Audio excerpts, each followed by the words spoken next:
देखिए question number 6 का first question है, ऐसी दो धन संख्याओं को ज्ञात कीजिए जिनका योगफल 15 है और जिनके वर्गों का योगफल न्यूनतम है। ठीक है, तो वर्गों का योगफल न्यूनतम कब होगा? जब आपका d2y/dx स्क्वायर की वैल्यू ग्रेटर देन 0 होती है, तो उस समय क्या होता है, आपको उस फलन का न्यूनतम मान मिलता है ना। तो पहले देखिए दो धन संख्याएं हैं ना, हम मान लेते हैं, माना पहली धन संख्या बराबर x और दूसरी धन संख्या बराबर y। ठीक है, तो पहले शर्त से क्या है कि जिनका योग 15 है, यानी कि x प्लस वाई बराबर 15। यहां से हम y की वैल्यू निकाल ले रहे हैं, तो y वैल्यू क्या आ जाएगी? 15 माइनस एक्स। ठीक है, बाद में हमको यहाँ y की वैल्यू निकालनी होगी, तो हम यहाँ लाकर पुट करेंगे x की वैल्यू, तो y की वैल्यू आ जाएगी। अब हम यहाँ पर दूसरी शर्त क्या है, वर्गों का योगफल न्यूनतम है। तो वर्गों के योगफल देखने के लिए आप इसको एक मान लीजिए u बराबर X square plus Y square. तो आपको न्यूनतम मान ज्ञात करना है। तो आप लोग ने पढ़ा होगा किसी समीकरण का न्यूनतम मान कैसे निकालते हैं ना। उसमें आपका पहले एक बार यहाँ पे हम du/dx की वैल्यू निकाल के 0 के इक्वल करेंगे, तो x की वैल्यू आ जाएगी। फिर d2u/dx स्क्वायर की वैल्यू निकालेंगे, अगर उसकी वैल्यू 0 से बड़ी आती है तो ये फलन क्या होगा? न्यूनतम मान होगा x के उस पर। ठीक है, तो चलिए करते हैं। तो यहाँ पे इसको यहाँ पर पहले y की वैल्यू यहाँ रख देते हैं, जिससे सिंगल वेरिएबल में चेंज हो जाए। तो यहाँ से 15 माइनस एक्स का होल स्क्वायर, इसको सॉल्व कर लेते हैं। X square plus a minus B का होल स्क्वायर क्या होता है? a स्क्वायर, यानी 15 का square 225 plus X square minus 30x। Okay, तो यहाँ इसको थोड़ा सॉल्व करेंगे तो क्या आ जाएगा? एक्स स्क्वायर ऐड हो जाएगा, 2x square minus 30x plus 225। अब इसका x के सापेक्ष क्या करेंगे? अवकलन करेंगे।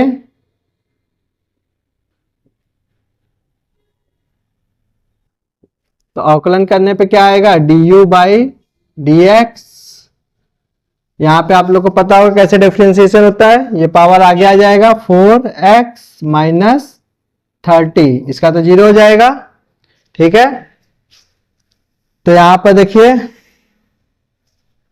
x के न्यूनतम मान के लिए हम लोग क्या करेंगे? du/dx की वैल्यू क्या करेंगे? 0 के इक्वल करेंगे। यहां से हमको x की वैल्यू मिलेगी, तो यहां पुट करिए 4x minus 30 equal to 0। 4x equal to क्या आ जाएगा आपका? 30। तो x इक्वल टू आपका 30/4। इसको कैंसिल करेंगे तो आपका आ जाएगा 15/2, है कि नहीं? तो x की वैल्यू आपके पास आ गई है 15/2। अब हम इसका दोबारा से डिफरेंशिएशन करेंगे, d2u स्क्वायर। तो देखते हैं इसका न्यूनतम मान आता है कि नहीं। तो पहले इसका डिफरेंशिएशन करेंगे तो क्या आ जाएगा? 4x का तो 1 हो जाएगा और 30 का 0। तो यहाँ x तो है ही नहीं, तो ये आप देख सकते हैं इसकी वैल्यू 0 से बड़ी आ रही है। तो यानी कि ये जो x की वैल्यू है उस पे ये फलन क्या होगा? न्यूनतम मान देगा। तो अतः x बराबर 15/2 पर फलन न्यूनतम होगा। और अगर ये न्यूनतम होगा तो x की वैल्यू 15/2 हो गई। हमें y की वैल्यू भी निकालनी है, तो समीकरण 1 में यहां रख देंगे।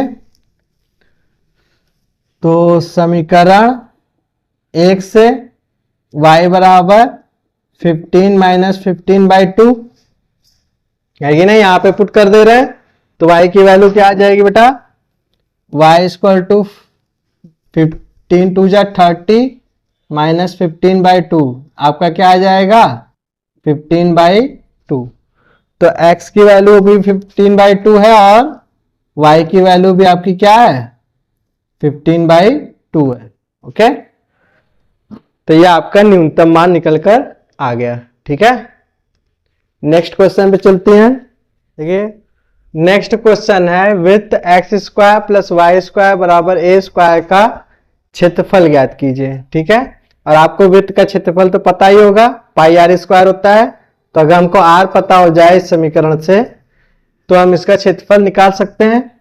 तो देखो ये तो बहुत आसान सवाल है। इसका अगर हम स्टैंडर्ड फॉर्म लिखें तो x माइनस 0 का whole square plus y minus 0 का होल स्क्वायर बराबर ए स्क्वायर आएगा।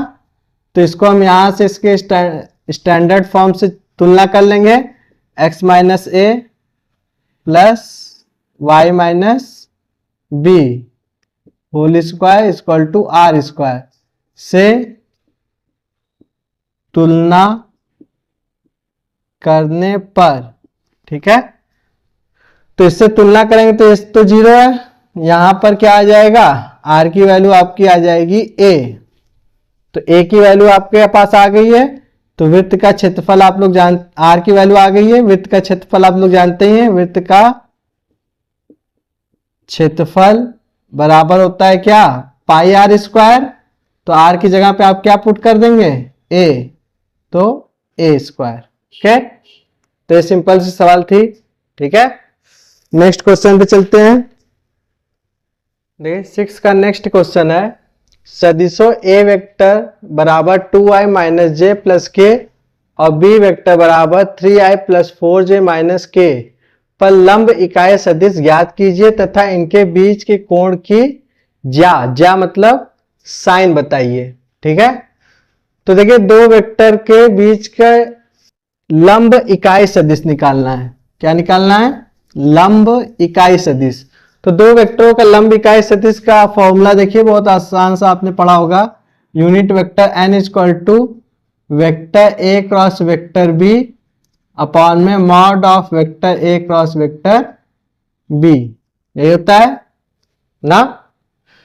तो आपको दोनों वेक्टर का क्रॉस प्रोडक्ट और मॉड निकालना है, इसमें रख देंगे तो आपका क्या आ जाएगा लंब इकाई सदिश। तो पहले इतना निकाल लेते हैं, आइए vector a cross vector b determinant से निकालेंगे i j k। ओके, पहले का क्या है 2 माइनस 1 1 फिर 3 4 माइनस 1। ओके, इसको सॉल्व कर लेंगे, i क्या आ जाएगा आपका माइनस माइनस प्लस 1 1 जा 1 माइनस 4 1 जा 4। ओके, माइनस जे, फिर इसका रो कॉलम छोड़ देंगे -2 -3। ओके, फिर प्लस के लेंगे, इसका रो कॉलम छोड़ देंगे तो आपका क्या आ जाएगा 4 2 जा 8 -3। तो ये आ गया आपका आई कैप इक्वल टू कितना आ जाएगा यहाँ पर -3, यहाँ पे कितना आएगा बेटा -2 -3 ऐड हो जाएगा -5, यहाँ आके प्लस हो जाएगा 5j। ओके, और माइनस माइनस प्लस 3 हो जाएगा 8 और 3 11। तो ये आपका आ जाएगा 11k। ओके, ये आपका आ गया क्या vector a cross vector b। आपको मॉड की भी इसकी जरूरत पड़ेगी तो मॉड भी ले लेते हैं। Mod of vector a cross b क्या हो जाएगा -3 का स्क्वायर प्लस 5 का स्क्वायर प्लस 11 स्क्वायर। तो क्या आ जाएगा बेटा 9 प्लस 25 प्लस 121। तो कितना आ रहा है आपका, ऐड कर लीजिए 5 1 6 9 6 15 2 2 4 1 5 155, ठीक है। तो ये आपका आ गया mod of vector A cross vector b. तो आप यहां से लंब इकाई निकाल सकते हैं। लंब इकाई सदिश आपका क्या आ जाएगा इसी फॉर्मूले का यूज करके। तो यहां देखिए n cap equal to vector A cross vector B upon mod of vector A cross vector b. तो यहां पे इसकी वैल्यू पुट करेंगे तो क्या आ जाएगा -3i plus 5j plus 11k upon में 155। अब इनके बीच के कोण की ज्या निकालनी हमें। तो ज्या के लिए आपने फॉर्मूला पढ़ा होगा sine theta equal to mod of vector A cross vector B upon में mod of A into mod of B. Okay, तो यहां से निकाल लेते हैं इसकी value. Sine theta equal to mod of A cross B की वैल्यू तो आपको पता है under root 155 mod of A. Mod of A की वैल्यू अगर हम निकालें तो यहां से अंडर रूट ए आपका क्या है बेटा 2i माइनस जे प्लस के। तो यहाँ पे 2 स्क्वायर प्लस -1 स्क्वायर प्लस 1 का स्क्वायर। ओके, और बी वेक्टर क्या है 3 4 1। तो यहां से हो जाएगा 3 square plus 4 square plus -1 square. तो यहां से क्या आ रहा है मेरे पास अंडर रूट 155 अपॉन में 4 प्लस 1 प्लस 1। और ये कितना आ रहा है बेटा 9 प्लस 16 प्लस 1। तो मेरे पास कितना आ गया 155। यहां पे कितना आएगा 41516 रूट 6। और ये कितना आ जाएगा आपका 16 9 25 1 26, ठीक है।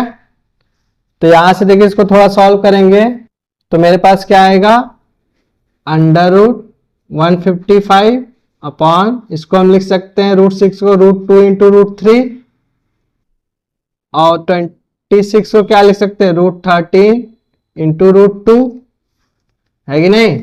तो रूट 2 का रूट 2 में मल्टीप्लाई होगा तो क्या आ जाएगा 2 आ जाएगा बाहर। तो 155 अपॉन में 2 और 13 गुणा 3 में करें 13 3 39 तो 39।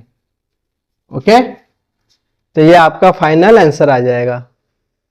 उम्मीद आपको समझ में आ गया। बस आपको अगर फॉर्मूले याद है जैसे यहाँ पे लंब इकाई वेक्टर का यूनिट वेक्टर का और साइन थीटा का, तो आपको समझ में आ जाएगा क्या करना है इस सवाल में, ठीक है।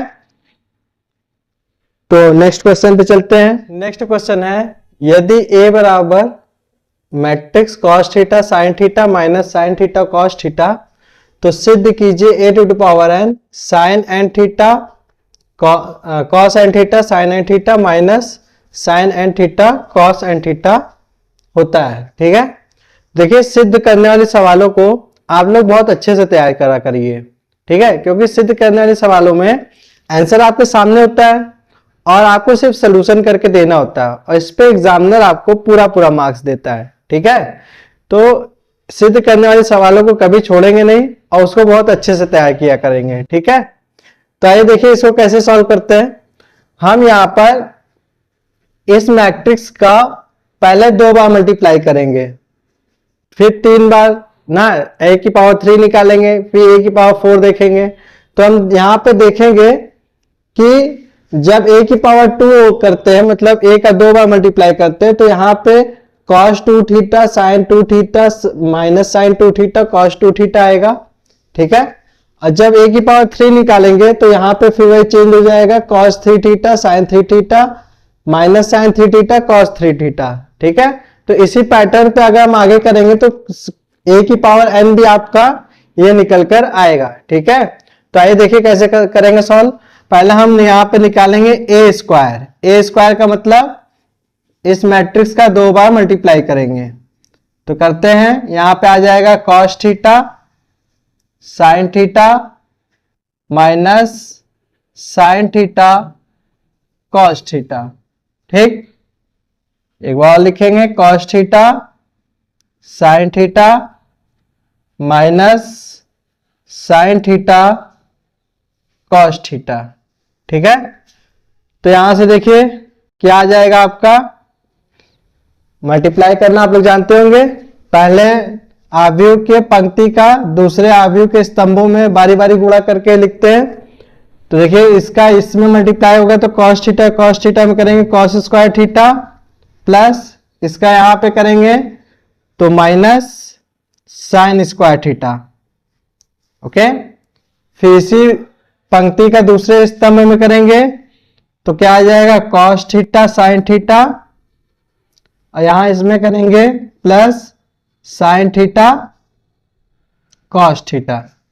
ओके, अब हम दूसरी पंक्ति का बारी बारी स्तंभ में करेंगे तो माइनस साइन थीटा का इसमें करेंगे तो minus sin theta cos theta, और इसका यहां पे करेंगे minus sin theta cos theta. Okay, इसी पंक्ति का दूसरे स्तंभ में करिए, माइनस का यहां मल्टीप्लाई करेंगे माइनस साइन स्क्वायर थीटा, और इसका यहां पे करेंगे तो प्लस कॉस स्क्वायर थीटा। ठीक है,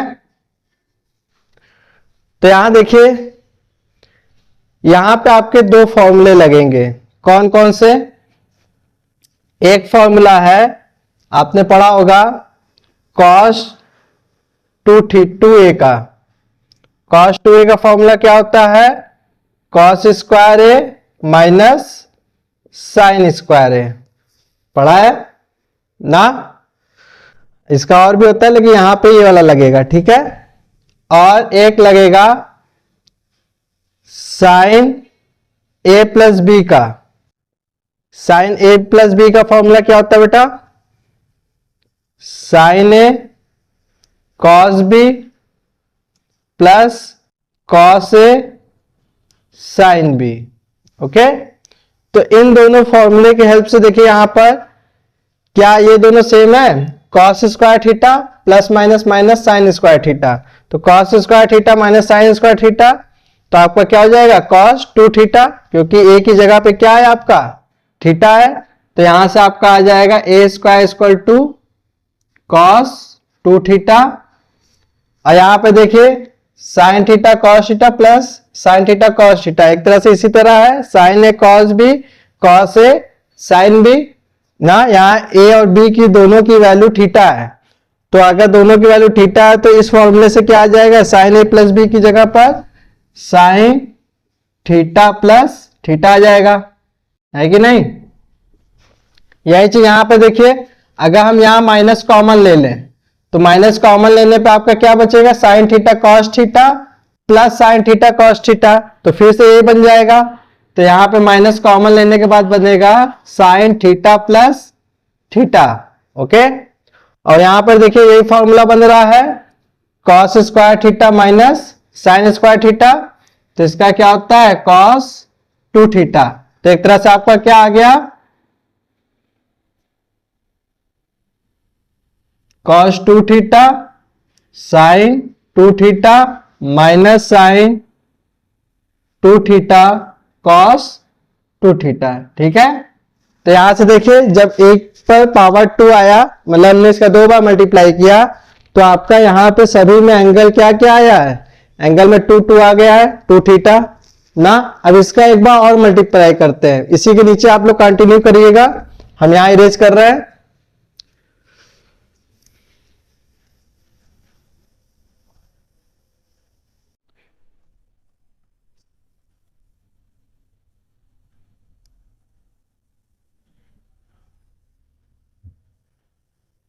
तो यहां देखिए हम ए क्यूब निकालना चाह रहे हैं, तो ए क्यूब का मतलब हम यहां लिख सकते हैं ए स्क्वायर इंटू ए, और ए स्क्वायर की वैल्यू क्या आई है यहां पर है cos 2 theta sin 2 theta minus sin 2 theta cos 2 theta.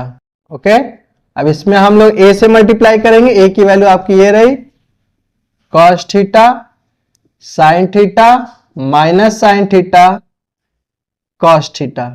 Okay, तो इसमें भी मल्टीप्लाई करिए, तो आपका ए क्यूब इक्वल टू क्या आ जाएगा बेटा, करते हैं इस पंक्ति का इस स्तंभ में करेंगे तो cos 2 theta into cos theta, cos theta into cos 2 theta into cos theta, यहां पे करेंगे minus sin 2 theta sin theta. Okay, अब इसी पंक्ति का इस स्तंभ में करेंगे तो cos 2 थीटा sin थीटा,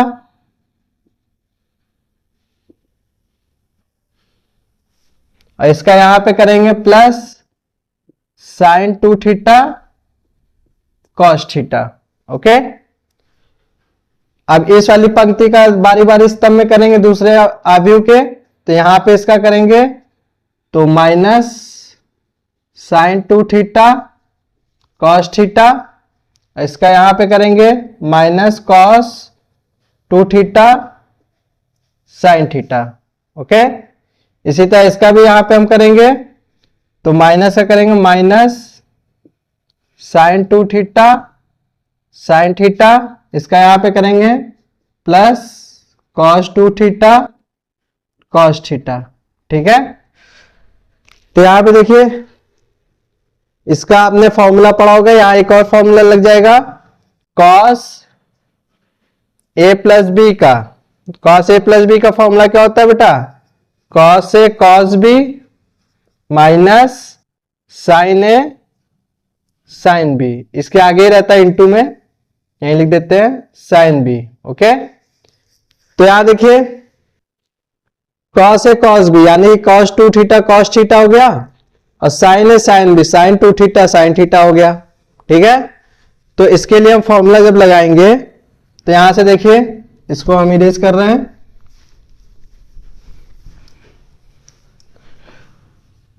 तो sin क्यूब, तो आपका क्या आ जाएगा, यहां इस फॉर्मूले के हिसाब से आ जाएगा cos 2 थीटा प्लस थीटा, और cos 2 थीटा प्लस थीटा मिलके cos 3 थीटा। ओके, यहां पे भी देखिए यहां पे आपका ये वाला फॉर्मूला लग जाएगा sin a cos b plus cos a sin b, तो देखिए यहां पर है sin a cos b plus cos a sin b। ठीक है, तो यहां आपका क्या बन जाएगा sin 2 थीटा प्लस थीटा, तो 3 थीटा यहां पे भी आ जाएगा। ओके, यहां पे देखिए अगर माइनस कॉमन ले ले, माइनस कॉमन ले ले तो आपका यही बचेगा। इसी तरह sin 2 theta cos theta plus cos 2 theta sin theta, तो यहां पे आपका क्या बन जाएगा sin a प्लस b इस तरह का, तो आपका 3 थीटा यहां भी आ जाएगा। और यहां पर देखिए ये दोनों सेम है, बस आगे पीछे है, cos 2 थीटा cos थीटा है तो cos 2 theta cos theta plus में minus sin 2 theta sin theta minus sin 2 theta sin theta, तो आपका ये फॉर्मूला बन जाएगा cos a प्लस b का, तो 2 थीटा प्लस थीटा आएगा, तो यहाँ पे भी आपका क्या आ जाएगा cos 3 थीटा। ठीक है, तो देखिए यहाँ पे जब पावर 3 आए तो यहाँ सभी के एंगल में क्या आ गया, थीटा आ गया।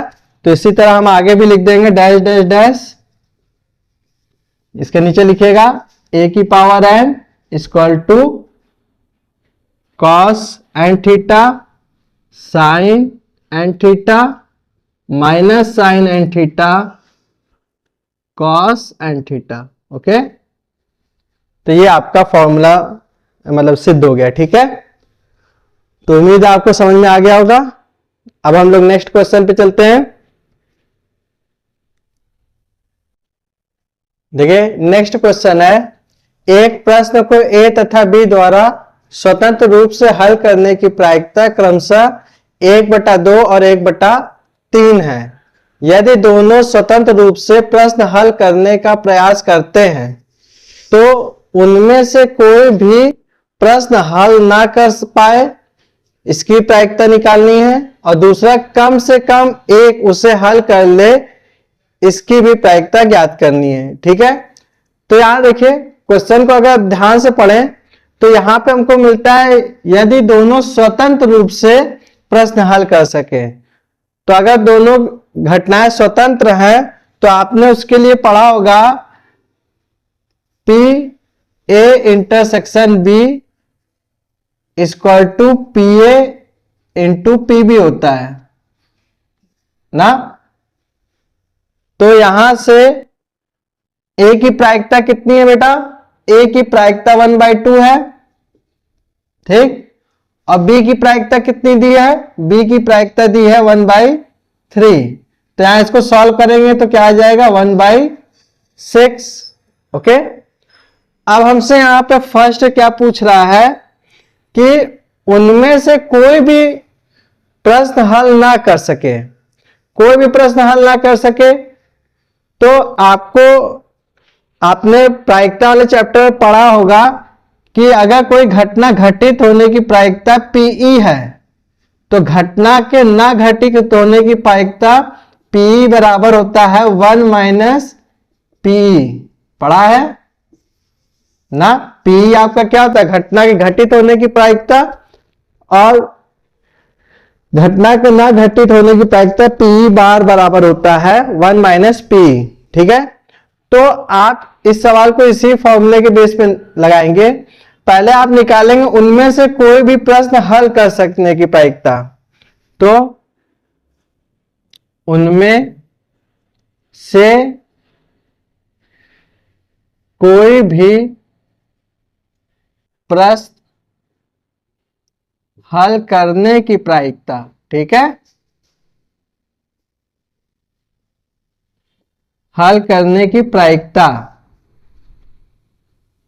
P, अगर दोनों का मतलब कि किसी के प्रश्न हल करने की प्रायिकता मतलब या तो A कर ले या तो B कर ले या तो A B दोनों कर ले ना, तो ये वो वाली कंडीशन है। तो यानी कि हमको यहां पे निकालना है A यूनियन B, ठीक है, क्योंकि इसमें आपका क्या आ जाता है, या तो A हल कर ले या तो B हल कर ले या तो दोनों हल कर ले मिलकर, ठीक है। तो आपने P A यूनियन B का फॉर्मूला पढ़ा होगा, PA plus PB minus A intersection B।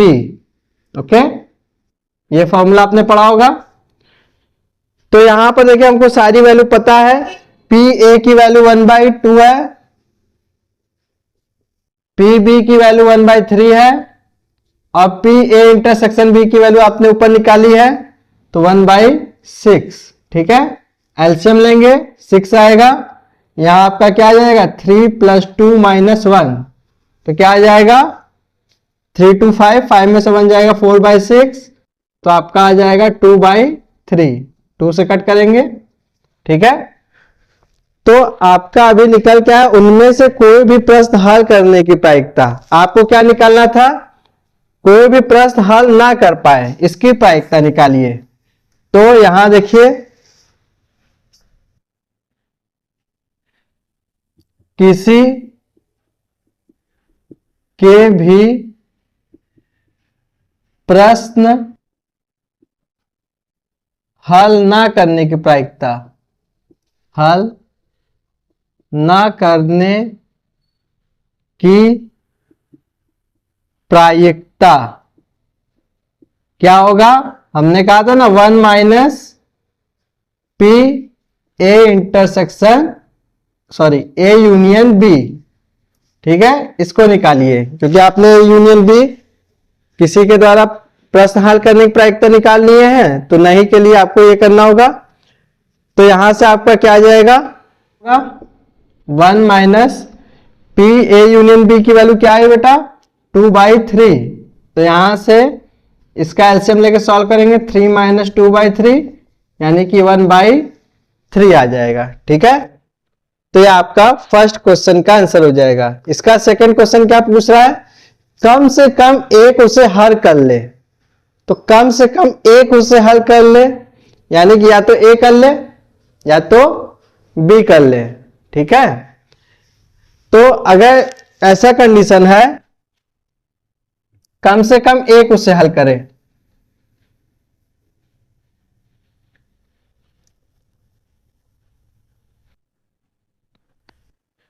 देखिए नेक्स्ट क्वेश्चन है कम से कम एक उसे हल कर ले। कम से कम एक उसे हल कर ले यानी कि दोनों ना हल कर सके। अगर दोनों हल ना कर सके तो यानी कि हमको क्या निकालना है, P A यूनियन B में से इसमें देखिए P A यूनियन B का मतलब क्या है, A हल कर ले या B हल कर ले या दोनों हल कर ले, लेकिन हमसे पूछा कोई एक हल कर ले।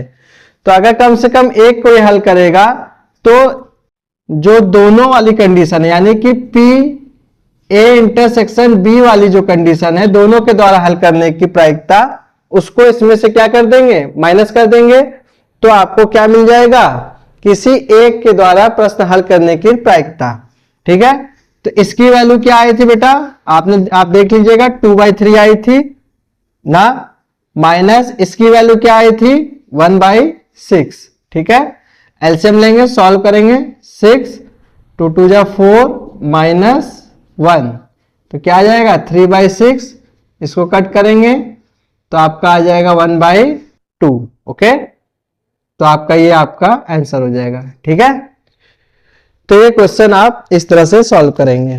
ठीक है, तो आसान सा क्वेश्चन था, प्रायिकता चैप्टर वैसे भी बहुत आसान होती है। आगे नेक्स्ट क्वेश्चन पे चलते हैं।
देखिए नेक्स्ट क्वेश्चन है, यदि आव्यूह A इक्वल टू 1 1 3 1 3 -3 -2 -4 -4 है तो A इनवर्स ज्ञात कीजिए।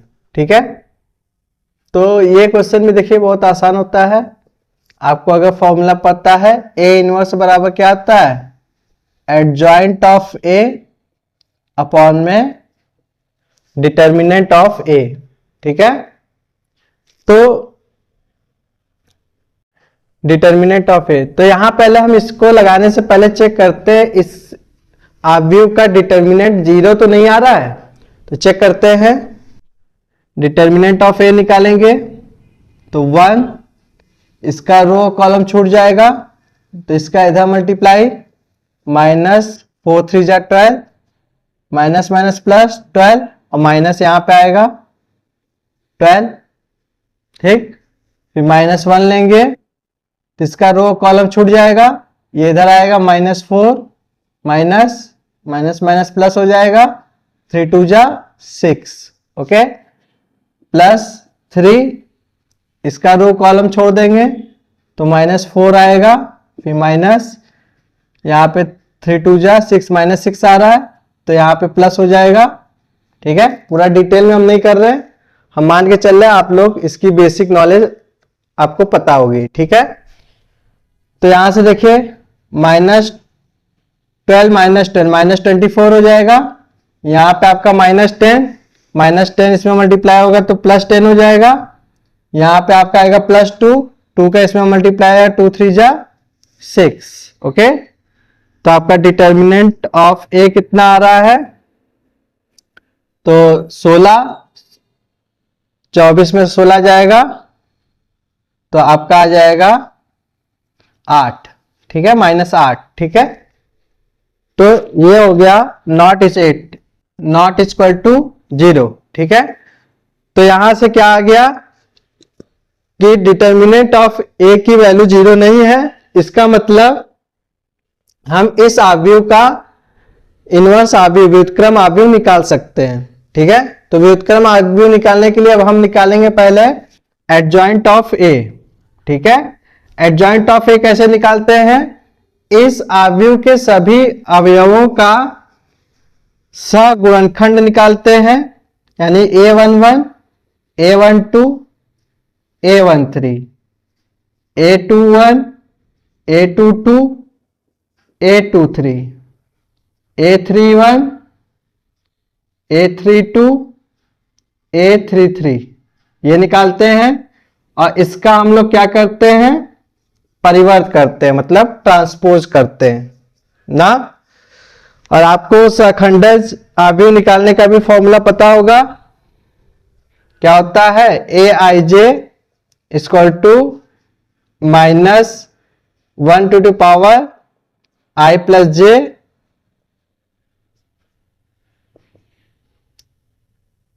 इंटू सी आई जे, यही होता है ना। तो इस फॉर्मूले की हेल्प से आप क्या करेंगे? एडजॉइंट ऑफ ए निकालेंगे। तो यहां हम थोड़ा डायरेक्ट निकाल रहे हैं, आप लोग समझिएगा।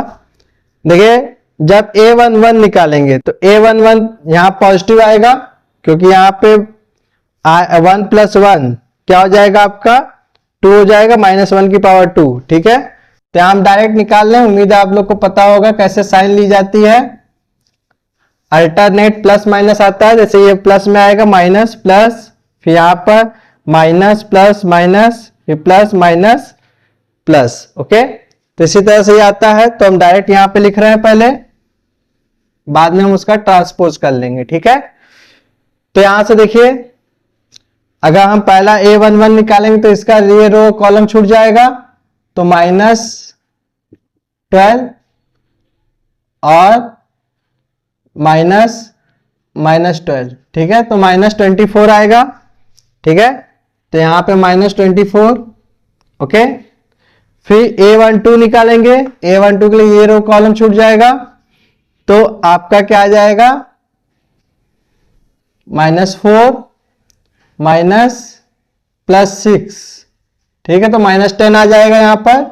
तो यहां पर देखिए, ये वाला 1 3 वाला आपका क्या आता है? निगेटिव आता है, तो -10 आ रहा है, तो वो आपका क्या बन जाएगा? +10।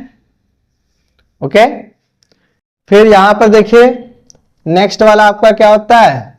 प्लस में होता है, इसको छोड़ देंगे। a13 के लिए ये रो कॉलम, तो इसका आ जाएगा -4 -6, तो +6 2 आएगा। ठीक है, 2 आपका क्या आएगा? पॉजिटिव आएगा।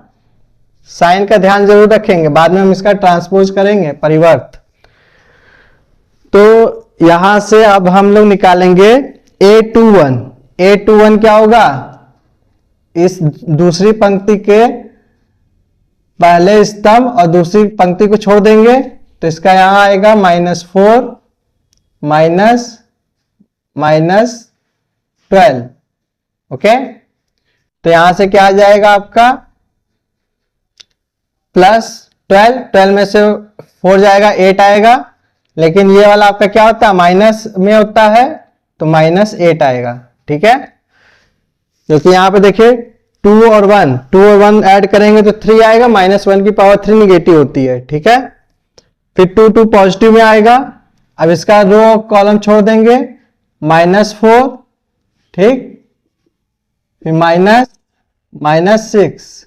ठीक है, तो यहां से +6 में से 4 जाएगा, तो +2 आएगा। ठीक है, आगे देखिए,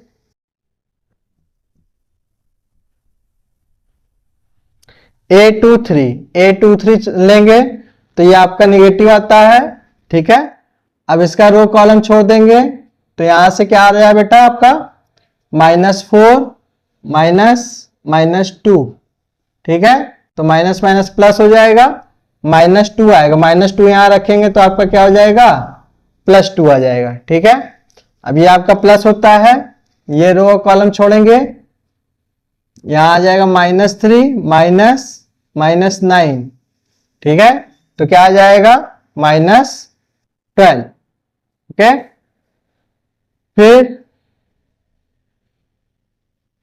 यहां से ये वाला आपका निगेटिव होता है, क्योंकि आपका 3 to 5 आएगा तो निगेटिव में आएगा।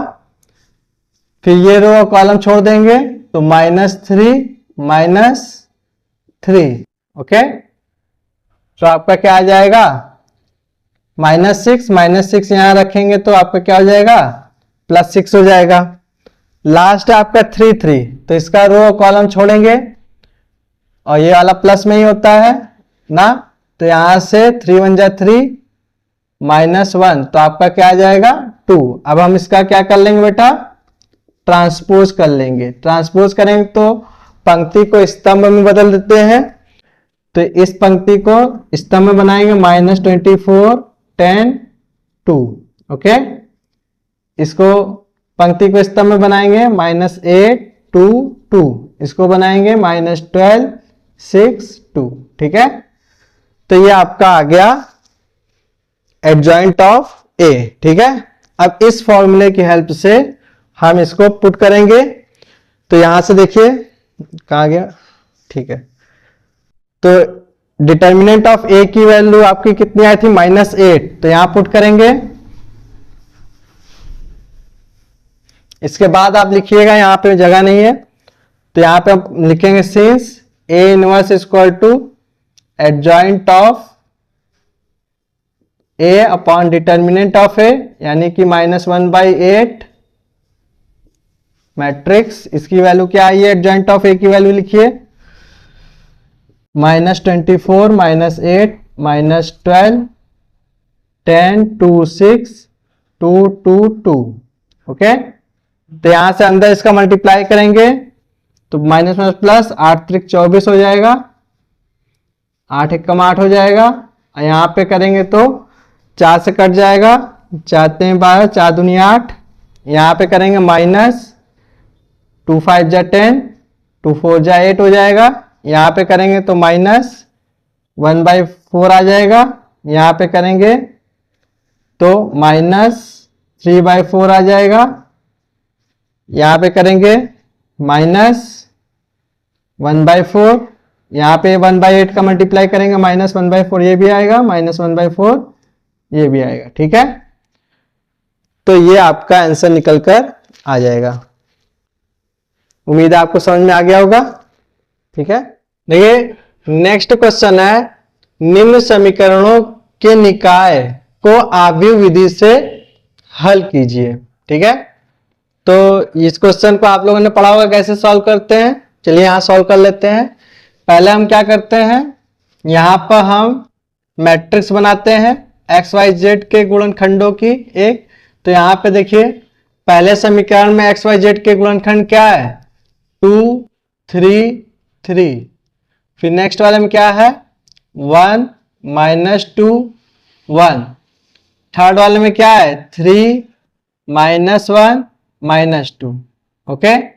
और नेक्स्ट आव्यूह क्या बनेगा एक्स वाई जेड इक्वल में क्या आएगा, ये कांस्टेंट के मैट्रिक्स बनेंगे 5 -4 3 5 -4 3, ठीक है। तो हम इन्हें क्या मान लेते हैं, माना a x equal to b, ठीक है। तो हमको ये एक्स वाई जेड की वैल्यू निकालनी है, यानी कि x की वैल्यू निकालनी है। तो हम यहां पे क्या करेंगे, आपने पढ़ा होगा दोनों तरफ हम लोग इसके a इनवर्स से अगर हम मल्टीप्लाई कर दे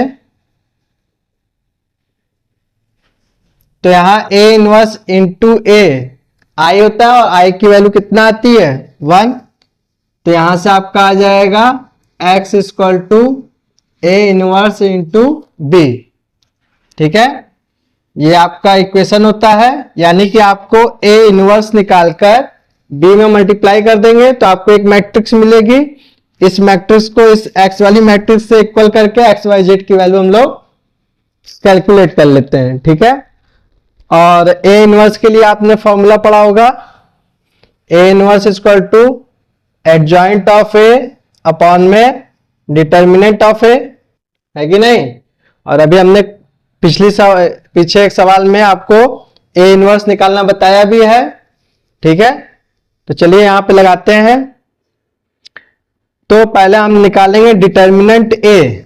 डिटर्मिनेंट ए निकालेंगे तो यहां पर हम पहली पंक्ति के सापेक्ष निकाल रहे हैं इसका डिटर्मिनेंट, तो 2 लेंगे, इसका रो कॉलम छोड़ेंगे तो इसका इधर मल्टीप्लाई, 2 2 जा 4 आ जाएगा, माइनस माइनस प्लस होकर माइनस लगाएंगे, यहां पे क्या आ जाएगा -1, ओके। फिर -3, इसका रो कॉलम छोड़ेंगे तो इसका इधर मल्टीप्लाई, -2 -3 1 जा 3, ठीक। फिर +3 लगाएंगे, क्या आएगा आपका, ये रो कॉलम छोड़ देंगे, -1 माइनस इसका यहां मल्टीप्लाई करेंगे -6, ओके। तो यहां से आपका क्या आ रहा है बेटा, आपका आ जा रहा है माइनस माइनस प्लस 4 1 5 5 2 जा 10, ओके। यहां पे देखिए -5 का 3 मल्टीप्लाई होगा प्लस 5 3 जा 15, क्योंकि माइनस माइनस प्लस हो जाएगा। और यहां पे क्या आ रहा है +6 में से 1 जाएगा 5 5 3 जा 15, ओके। तो यहां से क्या आ जाएगा 15 15 30 30 10 40 ना, यानी कि डिटर्मिनेंट की वैल्यू नॉट इक्वल टू 0 आई, तो ए इनवर्स हम यहां पर निकाल सकते हैं, ठीक है। तब ए इनवर्स निकालते हैं। ए इनवर्स हम लोग कैसे निकालते हैं, याद है। ए इनवर्स निकालने के लिए हमने आपको बताया था adjoint of A. Adjoint of A कैसे निकालेंगे, एडजॉइंट ऑफ ए निकालने के लिए हमने आपको बताया सभी यहां पे ए मैट्रिक्स के सगुणनखंड निकालते हैं और उसका एक मैट्रिक्स बनाते हैं सगुणनखंड का, और फिर उसका ट्रांसपोज करते हैं ना, यानी कि A11 A12 A13 A21 A22 A23, फिर A31 A32 A33, ठीक है। इसका हम बाद में क्या करते हैं, ट्रांसपोज करते हैं, तो हमारा एडजॉइंट ऑफ ए आ जाता है ना। तो यहां चलिए करते हैं, बहुत ध्यान से करेंगे, इसमें थोड़ा पेशेंस रखते हैं और बहुत ही आराम आराम से इसको करते हैं, क्योंकि एक भी साइन की मिस्टेक हो जाएगी तो आपका गलत आएगा, ठीक है। तो देखिए A11 आपका पॉजिटिव आता है तो पॉजिटिव रहेगा। फिर उसके बाद देखते हैं इसका रो कॉलम छोड़ेंगे तो माइनस माइनस +4, और यहां पे देखिए एक तरह से आपका 5 आ रहा था ना, तो यहां 5 आ जाएगा, ठीक। फिर नेक्स्ट वाला माइनस में आता है, माइनस इसका रो कॉलम छोड़ देंगे तो यहां से क्या आ जाएगा, कैलकुलेट कर लेते हैं। यहां से क्या आ रहा है आपका -2 -3 1 जा 3 -5 आ रहा है, यहां पे भी वैसे ही आ रहा था, तो यहां -5 लिखेंगे।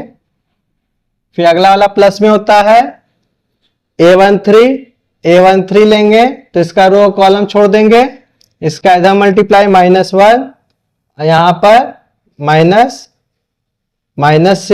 तो आपका क्या आ रहा था 5 आ रहा था ना, तो यहां 5 लिख देंगे। बाद में इसका ट्रांसपोज हम लोग कर लेंगे, ठीक है। फिर हमको A21 निकालना है, तो A21 वाले का पंक्ति और आप स्तंभ छोड़िए, ये छोड़ेंगे तो इसका यहां मल्टीप्लाई -6 माइनस इसका यहां मल्टीप्लाई -3, तो क्या आ रहा है +3, -6 में से +3 जाएगा तो आपका -3 आएगा, ठीक है। तो यहां पे पहले ये माइनस होता है, -3 फिर आ रहा है, ठीक है। फिर नेक्स्ट वाला आपका क्या होता है, पॉजिटिव होता है। फिर यहां पे देखिए डस्टर कहां है, ये रहा।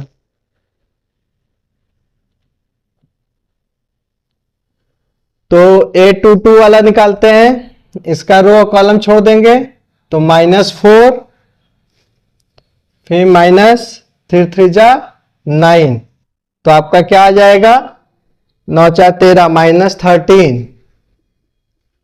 ओके, फिर नेक्स्ट वाला A23 वाला माइनस में होता है, ठीक है, और इसका रो और कॉलम छोड़ेंगे तो -2 -3 9 तो -11 आ रहा है, तो यहां पे -11 लिख देंगे।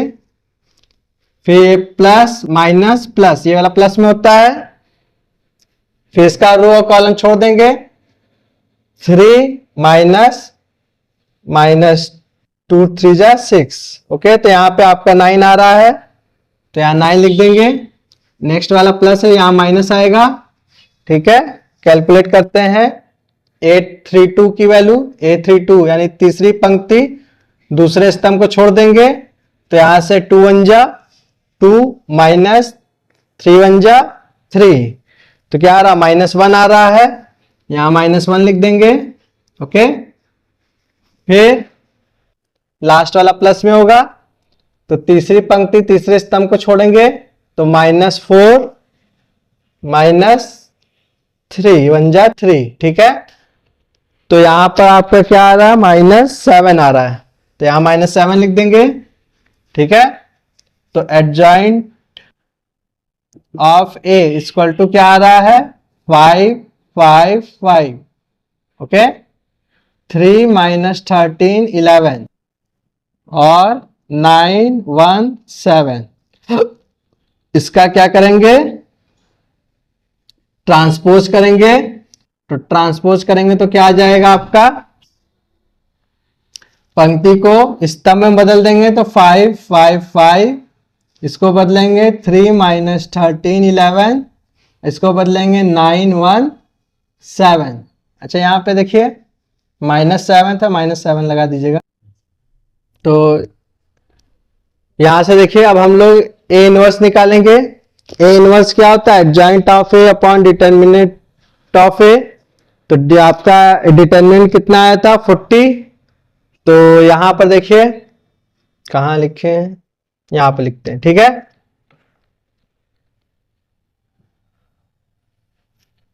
तो A इनवर्स इक्वल टू 1/40 और आपका ये आ जाएगा 5 5 5 3 -13 11 9 1 -7। समीकरण 1 से, समीकरण 1 से देखिए आपका क्या आ जाएगा, x y z। अब यहां पर A इनवर्स की वैल्यू आई 1/40 ना, यहां पे हम इरेज कर रहे हैं, आप लिख लीजिएगा।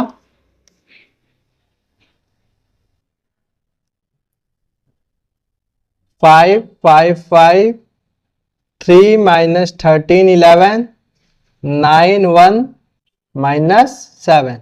ओके, और आपका बी मैट्रिक्स क्या था, ये था 5 -4 3, ठीक है। यहां इसका मल्टीप्लाई करिए, इस पंक्ति का इस स्तंभ में मल्टीप्लाई करिए, क्या आएगा, 50 25 प्लस, यहां करेंगे -3 चौक 12 माइनस में आएगा, और 9 त्रिक 27 प्लस 27 आ जाएगा, ठीक है। फिर यहां पर देखिए इस पंक्ति का स्तंभ में करेंगे तो 50 25, यहां माइनस माइनस प्लस हो जाएगा, 13 चौके 52 और 3 1 का 3। ओके, यहां से इस पंक्ति का करेंगे तो 25, यहां प्लस माइनस माइनस 44 माइनस 3 सते 21, ठीक है। तो यहां से इसको ऐड और माइनस करिए, तो यहां देखिए 25 में से 24 जाएगा 13, और 13 इसमें ऐड करेंगे 27 3 30 10 40, तो आपका क्या आ जाएगा x y z equal to पहला 40 आ गया, ठीक है। इसको ऐड करिए 5 2 7 3 10, 5 2 7 और 1 8, ठीक है। फिर यहां पर देखिए यहां 44 में से 25 माइनस करेंगे तो या ठीक है 44 में से 25 जाएगा, कितना आएगा बेटा 14 में 5 गया 9 और 3 में 2 गया 1 ना 19, माइनस 19 इसमें ऐड करिए तो 19 ऐड करेंगे 30 10 40 माइनस 40 आ जाएगा, ठीक है। तो यहां से यहां पे आगे क्या था आपका 1/40 था, तो 40 से जब डिवाइड करेंगे तो मेरा क्या आ जाएगा बेटा 1 2 और 40 1 जा 40 -1, ठीक है। तो दो अवयव बराबर कब होते हैं जब संगत अवयव बराबर होते हैं, यानी x बराबर 1 y बराबर 2 और z बराबर -1, यही आपका क्या है आंसर है, ठीक है। तो ये आसान सी सवाल थी ना, और कितने नंबर की थी आपकी 8 नंबर की, ठीक है। इसमें कोई एक खंड करना है तो या तो क वाला करिए या तो ख वाला, ठीक है। तो हमने दोनों लगा दिया है। अब आप लोग नेक्स्ट क्वेश्चन पे चलिए, ठीक है। नेक्स्ट क्वेश्चन है अवकलन समीकरण को हल कीजिए tan inverse y minus x d Y equal to 1 plus Y square d x, ठीक है। तो ये आपका रैखिक अवकलन समीकरण का है। तो यहाँ पे हम इस तरह के सवालों में जिसमें हम y के फलन और x के फलन को dx dy के साथ अलग नहीं कर सकते हैं, उसको हम रैखिक समीकरण के रूप में बदल के करते हैं। इसमें क्या करते हैं, पहला स्टेप करते हैं हम लोग, इसे या तो हम dx upon dy plus px equal to q के फॉर्म में चेंज करते हैं, ठीक है। फिर यहां से हम p और q का वैल्यू निकाल लेते हैं कंपेयर करके। नेक्स्ट स्टेप क्या होता है, इंटीग्रेशन फैक्टर निकालते हैं। इंटीग्रेशन फैक्टर बराबर क्या होता है e integration p dy, okay. तो यहां से आपका इंटीग्रेशन फैक्टर आ जाएगा इससे। फिर हम अवकलन समीकरण का हल निकालते हैं। इसके लिए क्या करते हैं x into integration factor equal to integration of q into integration factor into d y, ये प्लस c, इसमें रख कर आपका अवकलन समीकरण का हल आ जाता है ना। तो चलिए ये सारे स्टेप यहां पे करते हैं। तो देखिए कैसे सॉल्व करेंगे। पहले इसे हम इस फॉर्म में चेंज करेंगे। तो यहां से देखिए dx अपॉन dy बनाएंगे तो ये यहां जाएगा, ये इधर डिवाइड हो जाएगा, तो आपका क्या आ जाएगा dx upon dy equal to tan inverse y minus x upon 1 plus Y square, ठीक है। अब यहां पर देखिए अगर हम इसको दोनों के साथ अलग करें तो मेरे पास क्या आ जाएगा tan inverse y upon 1 plus Y square minus x upon 1 plus Y square.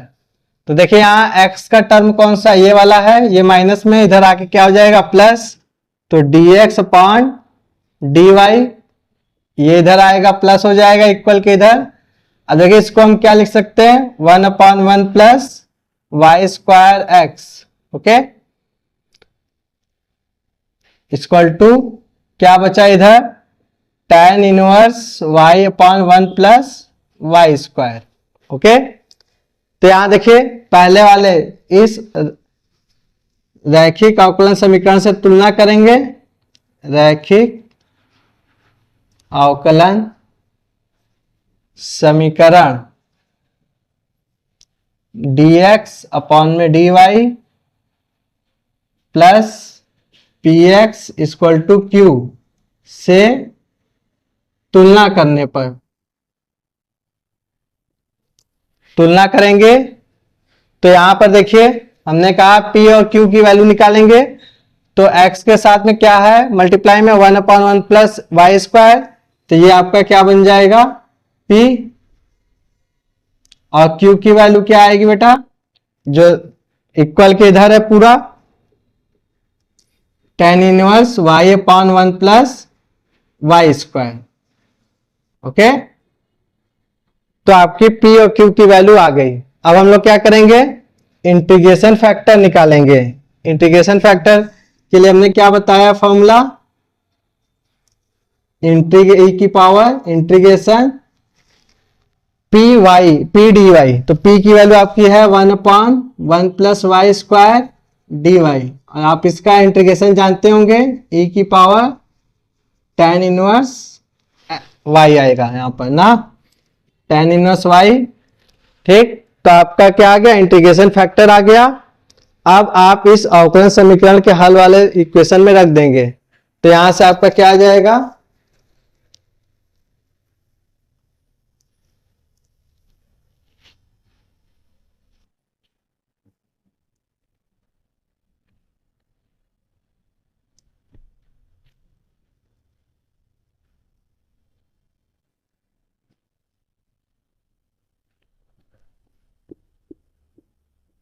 अवकलन समीकरण का हल। ठीक है, तो क्या आएगा, x into integration factor equal to integration q into integration factor dy plus c। Okay, तो यहां पे x इंटू इंटीग्रेशन फैक्टर क्या है आपका, e की power tan inverse y, e की power tan inverse y equal to integration q की value क्या थी, ये थी tan inverse y/1 plus Y square into integration factor e की power tan inverse y dy। ठीक है, प्लस सी आप लगा दीजिएगा। तो यहां पर देखिए इस समीकरण में कैसे इसको सॉल्व करेंगे, यहां पे हम अगर tan इनवर्स y को कुछ मान लें तो इसका डिफरेंशिएशन यहां नीचे लगा हुआ है ना, यहां पे आप tan इनवर्स y लिखिएगा, तो यहां से क्या आ जाएगा, माना tan inverse y equal to t मान लेते हैं। ठीक है, तो यहां से इसका डिफरेंशिएशन करेंगे तो 1/1 plus Y square D Y equal to D T आ जाएगा। तो यहां देखिए 1/1 plus Y square D Y मिलकर डी टी बन गया, और यहाँ e की पावर t आ जाएगा और ये t आ जाएगा। तो जहां जहां ये है वहां रख दे रहे हैं, यहाँ पे देखिए x into e to power t equal to, यहां से आ जाएगा integration t into e to power t d T. ठीक है, तो यहां पे देखिए फर्स्ट इंटू सेकेंड लगेगा आइलेट के हिसाब से, तो आइलेट के हिसाब से कौन फर्स्ट कौन सेकेंड, तो यहां पर आपका एक्सपोनेंशियल है और एल्जेब्रिक है, तो यहां देखिए एल्जेब्रिक पहले आ रहा है, एक्सपोनेंशियल बाद में आ रहा है, तो फर्स्ट ये हो गया, सेकंड आपका ये हो गया। तो करिए इसका इंटीग्रेशन, हम इधर इरेज कर दे रहे हैं, आप लोग वीडियो को पॉज करके लिख लीजिएगा।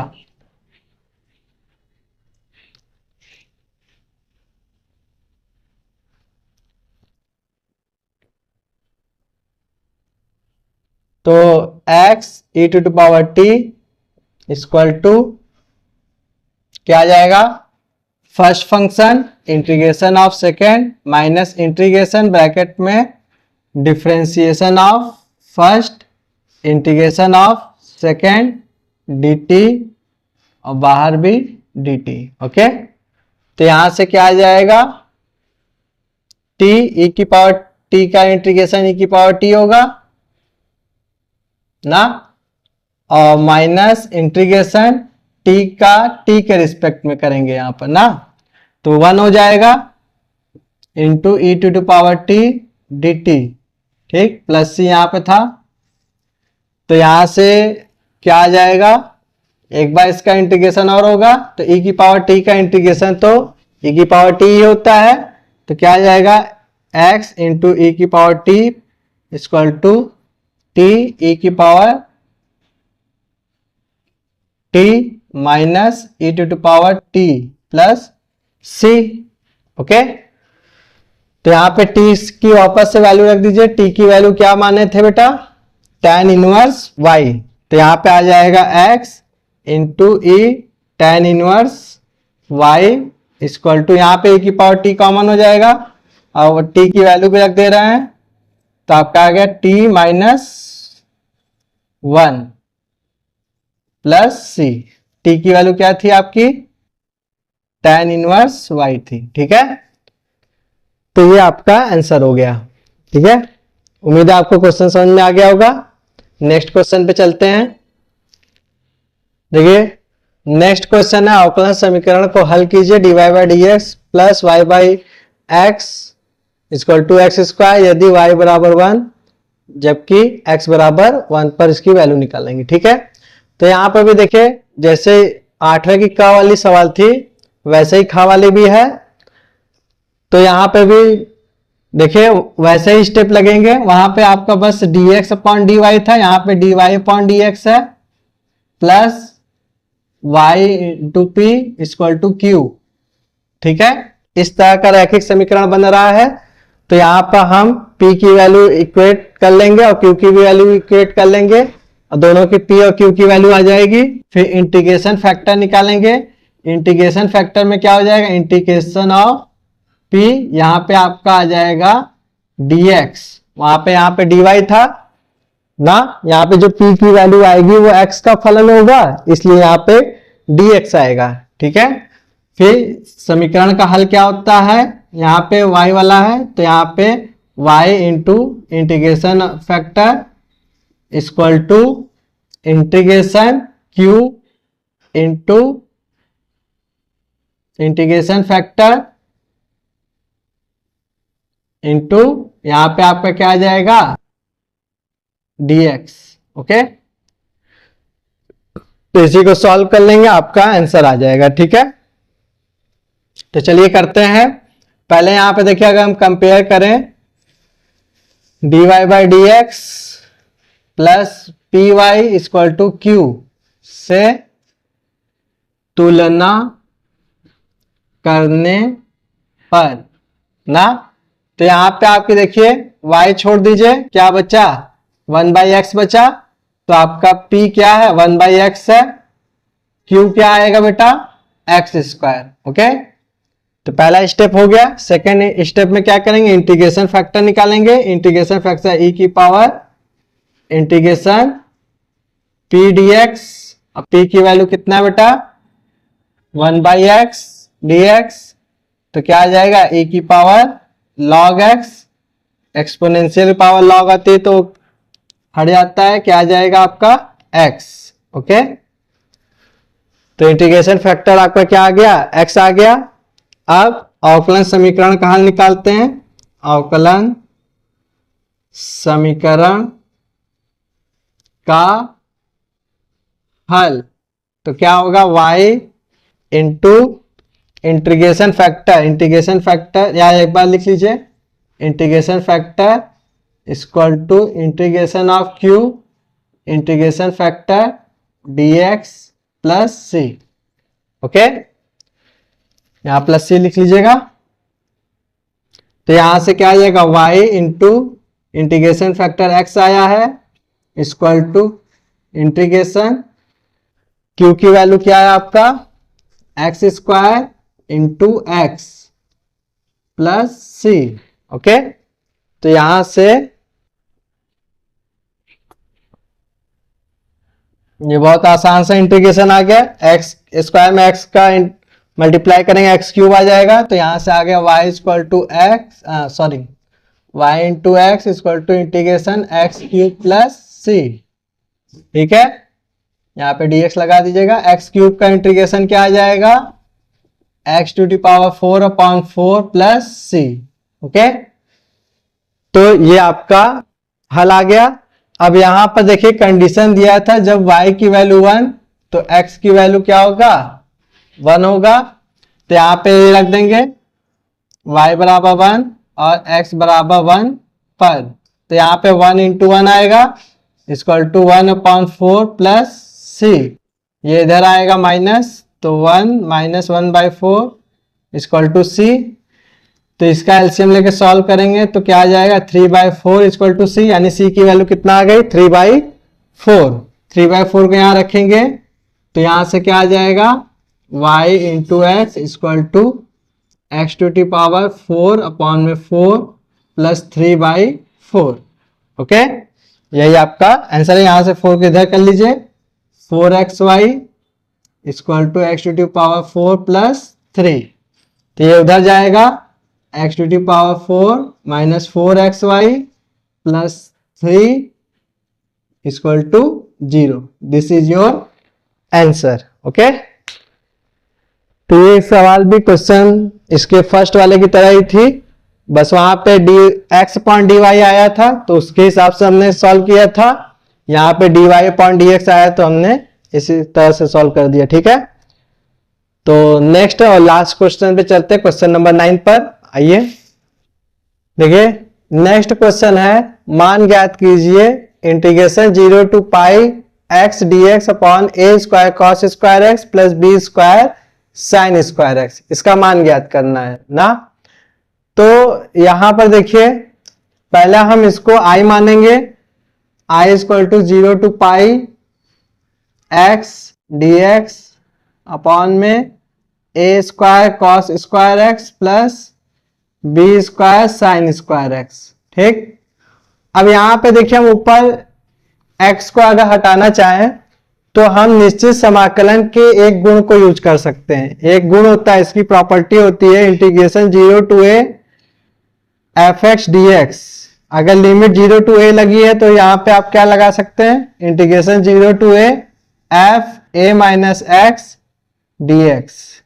तो इस प्रॉपर्टी का यूज करके हम यहां पर क्या कर लिख सकते हैं i equal to 0 to pi minus x upon में a square cos square pi minus x plus b square sin square pi minus x यहां पर dx। ठीक है, तो यहां से देखिए आपको पता होगा cos 180 माइनस थीटा क्या होता है माइनस कॉस थीटा, और sin 180 minus theta sin theta होता है। तो यहाँ पे स्क्वायर है तो माइनस कॉस का माइनस का स्क्वायर होगा तो वो प्लस हो जाएगा। तो यहाँ पे आपका क्या आ जाएगा integration 0 to pi minus x upon में a square cos square x plus b square sin square x. Okay, dx। इसको इक्वेशन नंबर 1 अगर मान लें और इसको इक्वेशन नंबर 2 मान लें तो यहां से हम समीकरण 1 और 2 को ऐड करेंगे।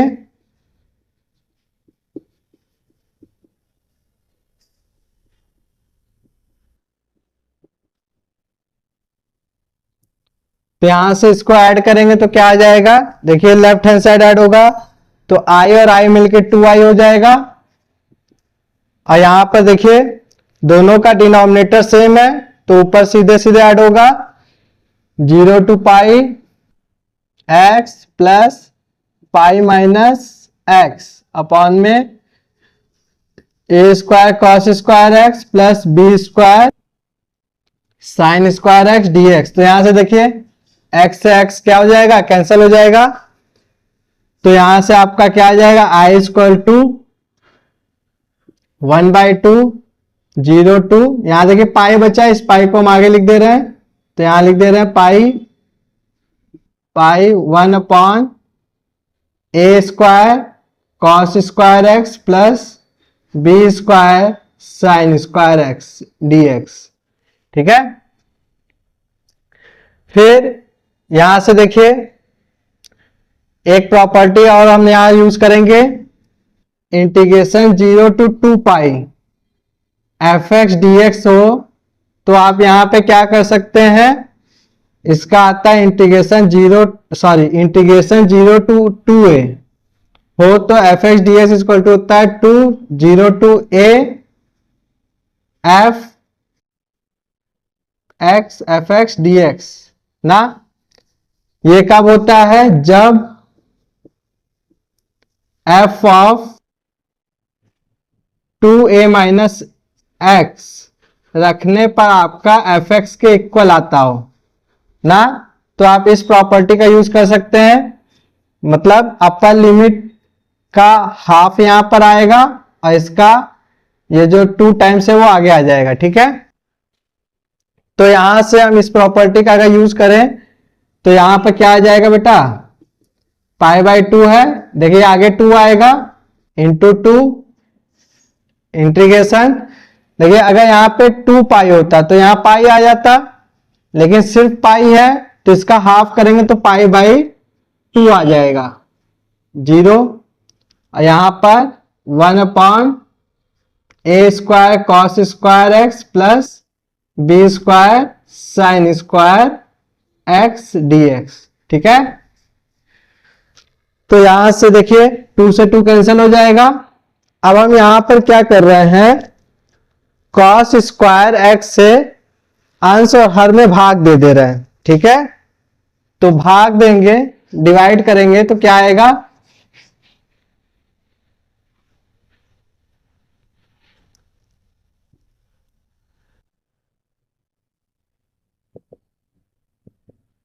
अंश तथा हर में cos स्क्वायर एक्स से भाग देने पर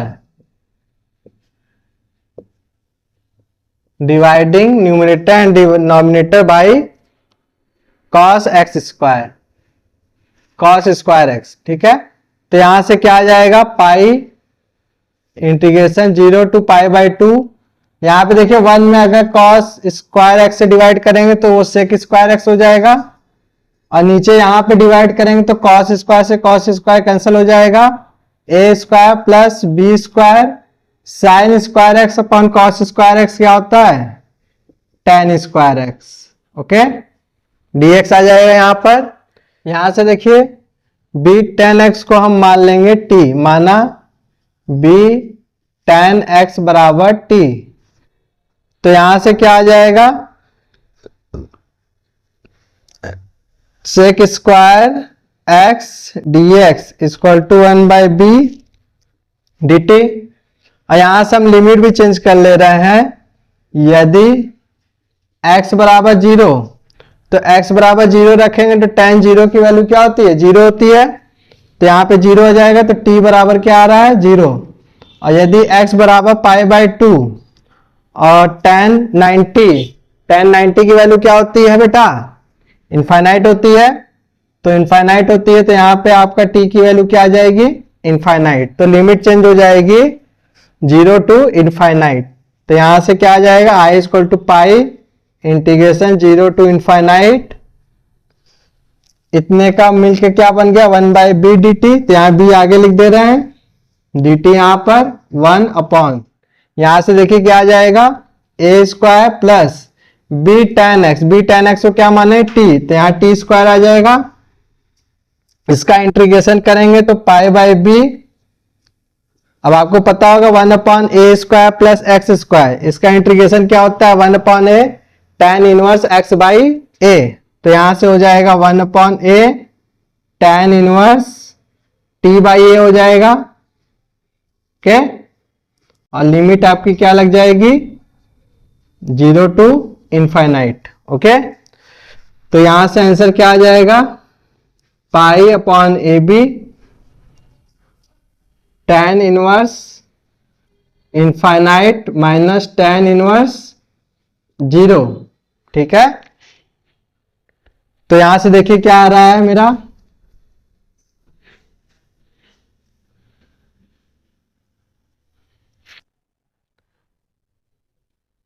tan कितने की वैल्यू इनफाइनाइट होती है? तो tan π/2 की होती है। तो यहां पे हम क्या लिख देंगे? i equal to π/ab tan inverse tan pi by 2, okay, minus tan 0 की वैल्यू 0 होती है तो यहाँ tan इनवर्स आगे लिख लीजिएगा tan 0, तो tan इनवर्स tan हट जाएगा तो आपका क्या आ जाएगा I equal to pi upon a b, यहाँ पे tan इनवर्स tan हटेगा तो यहाँ क्या आ जाएगा पाई बाई 2 माइनस 0, तो बचा पाई बाई 2, इसका इसमें मल्टीप्लाई होगा तो आंसर क्या आ जाएगा pi square upon 2ab, okay. तो इस तरह से इस क्वेश्चन का सलूशन होगा, ठीक है। तो उम्मीद है आपको समझ में आ गया होगा, अच्छी सवाल थी, ठीक है। आप लोग इसे एक दो बार तैयार कर लीजिएगा, ठीक है। नेक्स्ट क्वेश्चन पे चलते हैं। नेक्स्ट क्वेश्चन है सिद्ध कीजिए 0 to pi by 2 sign 2x tan inverse sign x dx equal to pi by 2 minus 1 ना, ये हमें प्रूव करना है। तो इसका हम लेफ्ट हैंड साइड ले रहे हैं, क्या है 0 to pi by 2 sign 2x into tan inverse sign x dx, ठीक। तो यहां देखिए आपने साइन 2a का फॉर्मूला पढ़ा होगा, 2 sine a into cos a होता है, तो यहां पे हम ये लगाएंगे तो क्या आ जाएगा 0 to pi by 2 2 sine a into cos a, मतलब sine x into cos x inverse sign x dx, ठीक है। अब यहां से देखिए हम यहां पर साइन x को t मान ले रहे हैं, तो साइन x को t मानने से क्या होगा, इसका डिफरेंशिएशन करेंगे। साइन का डिफरेंशिएशन क्या होता है cos x dx equal to dt ना, तो यहां से देखिए cos x और dx मिलकर क्या आ गया आपका dt आ गया। और यहां पे हम लिमिट भी चेंज कर लेंगे, जब x इक्वल टू 0 तो यहां 0 रखेंगे, साइन 0 की वैल्यू क्या होती है 0, तो t की वैल्यू 0, और जब x की वैल्यू पाई बाई 2 तो यहां पर पाई बाई 2 साइन 90 की वैल्यू क्या होती है 1 होती है। तो लिमिट अब क्या कहां से कहां हो जाएगी 0 टू 1 हो जाएगी। तो यहां देखिए क्या आएगा 0 टू 1, 2 हम बाहर लिख दे रहे हैं, साइन एक्स को हमने क्या माना है t, cos x dx मिलकर क्या बन गया है cos x dx मिलकर बन गया dt, और tan इनवर्स साइन x को हमने t माना तो यहां पे t आ जाएगा, ठीक, ये हो गया। अब आपने दो फंक्शन के मल्टीप्लाई का इंटीग्रेशन का फॉर्मूला पढ़ा होगा, first function integration of second minus integration differentiation of first function integration of second function, ठीक है। तो इसकी हेल्प से यहाँ पे हम इसमें किसको फर्स्ट और किसको सेकंड मानेंगे, तो आपने इसके लिए आइलेट पढ़ा होगा। आइलेट में देखिए इनवर्स फंक्शन पहले आता है और अलजेब्रिक फंक्शन बाद में आता है, तो यहाँ पे ये इनवर्स फंक्शन है और ये अलजेब्रिक फंक्शन है, तो यहां से आपका ये इनवर्स वाला फर्स्ट फंक्शन हो जाएगा और अलजेब्रिक वाला आपका क्या हो जाएगा सेकंड फंक्शन हो जाएगा। तो फॉर्मूला लगा लेते हैं, यहां से 2 को बाहर रहने दे रहे हैं, फर्स्ट फंक्शन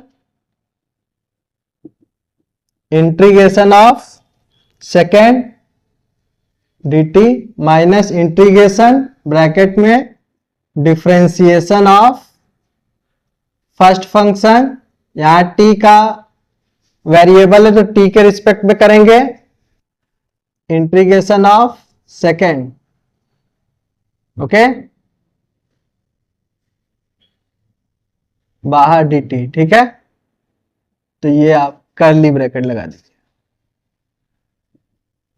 अब यहां देखिए 2 रहेगा तो यहां से इसका इंटीग्रेशन करेंगे tan इनवर्स t, t का इंटीग्रेशन क्या आएगा t square by 2 minus integration, यहां देखिए tan इनवर्स t का डिफरेंशिएशन क्या होता है 1/1 plus T square into T का क्या हो जाएगा टी स्क्वायर बाई 2, ठीक है, dt, ओके। अब देखिए ये 2 आगे आ जाएगा, ये भी आगे आ जाएगा, तो यहां से क्या आ जाएगा 2 T square by 2 into tan inverse t minus 1/2, ठीक है, यहां क्या बचा हमारे पास, T square upon 1 plus T square D T. ठीक है, तो यहां से देखिए अगर हम इस 2 का अंदर मल्टीप्लाई करते हैं तो यहां अपॉन में 2 है तो सब जगह से 2 कट जाएगा। ठीक है, और यहां पे देखिए इसको कैसे सॉल्व करेंगे, इसमें हम आंशिक भिन्न लगा देंगे, यहां पे 1 प्लस और 1 माइनस करेंगे तो ये 2 पार्ट में टूट जाएगा। तो क्या आ जाएगा मेरे पास, T square tan inverse T minus ना, माइनस यहां से इसको ब्रेक करिए तो ब्रेक करेंगे क्या आएगा, integration T square plus 1 upon 1 plus T square D T minus integration 1 upon 1 plus T square D T. ठीक है, तो यहां देखिए 1 प्लस टी स्क्वायर से 1 प्लस टी स्क्वायर कैंसिल हो जाएगा, 1 बचेगा और 1 का इंटीग्रेशन क्या हो जाएगा, टी के रिस्पेक्ट में कर रहे हैं तो टी आएगा, तो यहां से ये ऐसे उतार देंगे, माइनस 1 का इंटीग्रेशन टी के रिस्पेक्ट में टी आएगा यहां पर, minus 1 upon 1 plus T square, इसका क्या हो जाएगा tan इनवर्स टी। ठीक है, यहां से माइनस का मल्टीप्लाई करके यहां लिमिट भी लगा देंगे, लिमिट क्या चल रही थी हमारी, या सुनिए यहां पे कर्ली ब्रैकेट कर लीजिएगा और ये स्क्वायर ब्रैकेट लगा के लिमिट 0 to 1, यही थी हमारी 0 to 1। तो यहां देखिए पहले अपर लिमिट रखते हैं, अपर लिमिट क्या है 1 है, तो जहां जहां टी है वहां वहां 1 रखिए, यहां 1 रखेंगे, 1 का स्क्वायर 1 हो जाएगा इंटू tan इनवर्स 1, यहां देखिए माइनस से मल्टीप्लाई का -1, यहां पे करेंगे minus minus plus tan inverse 1।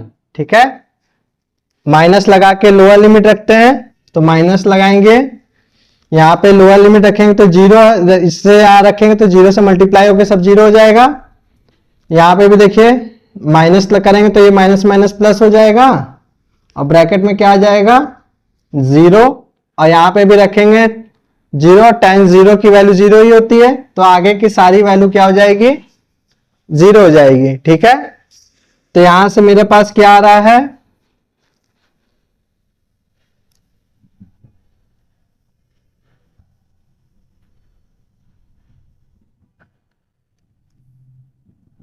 यहां से देखिए tan कितने की वैल्यू 1 होती है, tan पाई बाय 4 की वैल्यू 1 होती है, तो यहां से हम लिखेंगे tan inverse tan pi by 4, okay, -1, फिर आपका क्या है plus tan inverse tan pi by 4 यहां भी हो जाएगा, tan इनवर्स से tan हट जाएगा तो क्या आ जाएगा आपका pi by 4 -1 plus pi by 4, pi by 4 add होगा 2 पाई बाय 4 प्लस 1, 2 से कैंसिल हो जाएगा तो आपका क्या आ गया पाई बाय 2 प्लस 1, और यही आपका क्या था, सॉरी यहाँ -1 है तो ये आपका क्या आ जाएगा -1, और यही आपका क्या था राइट हैंड साइड था। ठीक है, तो उम्मीद है आपको इसका सलूशन समझ में आ गया होगा और ये आपका फर्स्ट सेट कंप्लीट होता है।